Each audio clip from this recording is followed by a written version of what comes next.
Welcome back, everybody. It's Jeff and Justin here. We are. Do people still do that? No, they don't. How about Raise the Roof? Oh, God. Is that bad?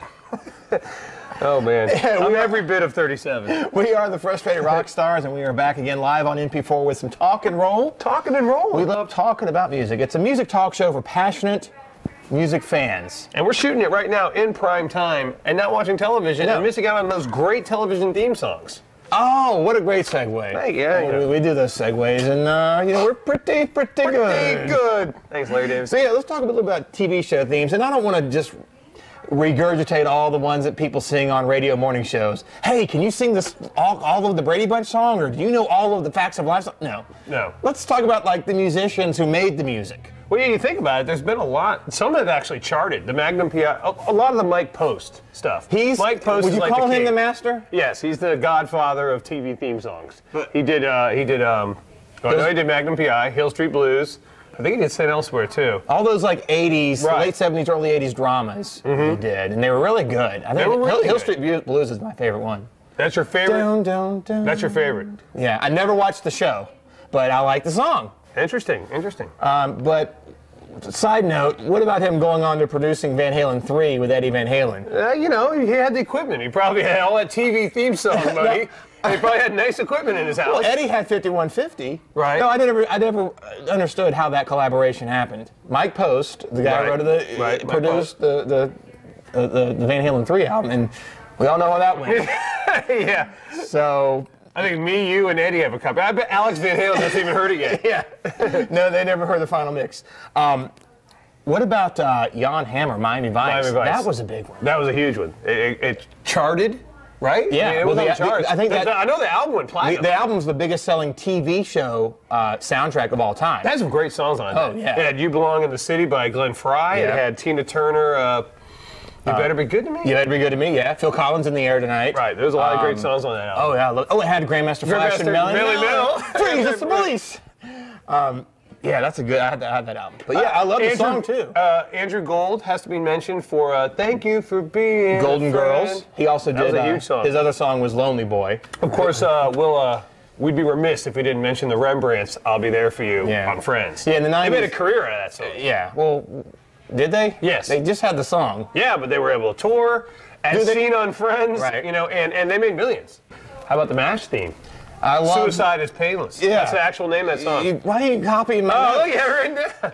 I was reading about it. The song was written for the movie. Originally has words. By Robert Altman's son. Robert Altman's son wrote the words. Robert Altman, a famous director, directed the movie MASH, which is great. See it. Right, so there was words to it. Suicide, which is really strange. Suicide is painless and brings on many changes. I'm a huge MASH fan. It's a weird lyric to me. It brings on many changes. It sounds like an essay I'm writing in high school.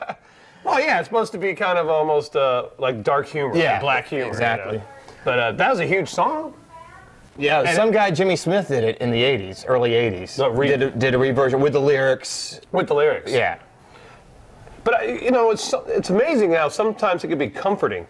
Once you get to know a show, you hear the theme, and it's almost like it takes you back or makes you feel good. The L.A. Law theme for me. Dun, dun, dun, dun, dun.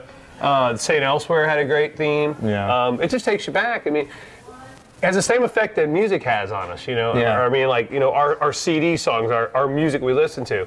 I think TV theme songs are often overlooked. Yeah. Well, you know what? Nowadays, they're not around as much anymore because the networks don't allow that time for an opening montage. Is that true? Yeah, they go straight into the show. Yeah, they do go straight to the show. And they make sure they hook you in. Yeah, they may have like a little sound effect. They don't do like a full opening, show me that smile, like with the whole song. They don't do the big opening anymore. No, You're right. because they. I didn't notice that. You just said they condense it so they can go right to the show and have more ad time. One more I want to mention was, or a couple more actually. Fresh Prince of Bel-Air. Oh yeah. That was Will Smith. Right along what he was doing at the time. Sure. And another guy that wrote his song. I don't know if Jazzy Jeff. I don't know if Will Smith wrote the theme to that, but.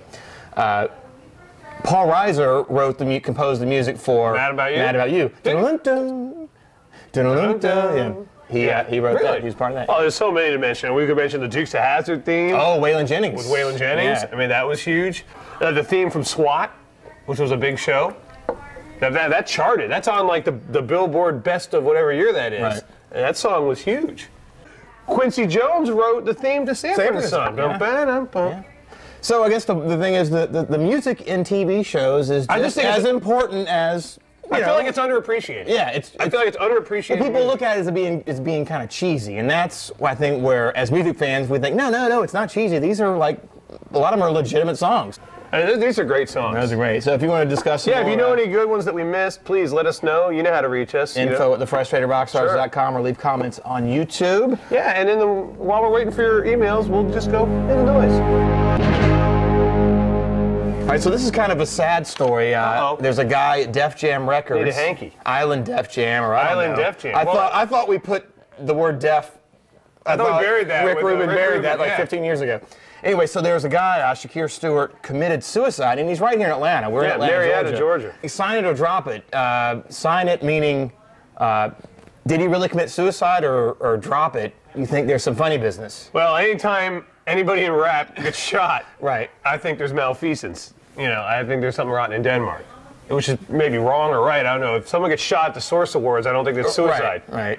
Well, how much do we know about it? The Atlanta police confirmed that it was a suicide. He was at home with his wife or girlfriend, and there was they called 911 before because he was acting. He was acting weird. Yeah, I heard that. So his friend walked outside to call 911. Boom, heard a gunshot, and I believe it was just him and his wife in the house. Have they done an autopsy, or were drugs in his system? I don't think we've gotten that far yet. So for now, was Suge Knight anywhere in the county? All right, I say sign it. I think it looks legit from what I've read so far. Why would you commit suicide when you're a 34-year-old head of Def Jam Island Records? Well, why would Kurt Cobain commit suicide? Or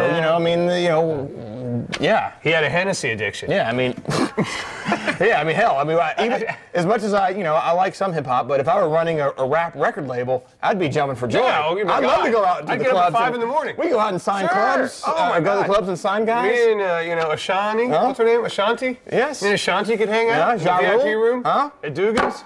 Huh? Ja Rule? Yeah, Ja Rule. Let's do some comic commentary. All right, so here's someone commenting on a show we did recently, Famous Lies in Music. Ah, yes. Kind of the frauds that the music industry or artists try to pull over on us. The wool over the eyes. This is kind of a silly one. It's relevant to this month. Give them the name. This is from POWNNOOB. I can't even pronounce it. It's like bumper stumpers. Punab. I think that's the guy that fixed my computer. Punami. How about Axl's lie about Chinese democracy coming out every year, but never really coming out? Yeah. By the way, I heard it's to come out November 23rd for real. There's a single and an album cover for it. So I think it's kind of funny. That is true. I mean, this album has been threatening to come out for almost a decade. Right. But it is a real. It's not going to be. This time it's coming. It's coming. It's coming November 23rd. You got Best Buy involved now because they did one of those deals where just Best Buy is going to sell it. Right. They're not going to mess with that. Axl cannot. He can screw over. He's strong. He can screw over. Powerful, he can screw over Geffen or the record label. But now we're talking Muffler City. Yeah.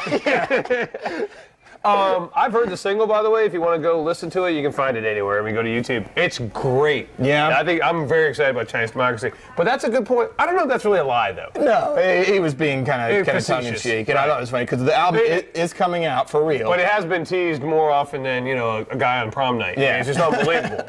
Hey, you guys too could be featured on the Frustrated Rockstar Show. Just give us some comments. We love it. Good, bad, ugly. Yeah, you can email us info@thefrustratedrockstars.com, and you can now catch us Sunday nights on Sirius Satellite Radio, Howard 101, The Miserable Men Show. Yeah, all over the world. Great comics. Bob Levy, Shuley. Yeah. People stop in. Colin Quinn was in the last time. Colin Quinn was there, so we are now going to be on there every Sunday at 10 o'clock. Sirius Satellite Radio. In case you will, of course, if you don't have it, we'll put it up there for you on the YouTube. Of course. Yeah, we're even more ubiquitous. Yes. We're in space now. Yeah, we're everywhere. People in Singapore love us. So cool. Thanks for watching. Until next time, enjoy your music. Please, enjoy.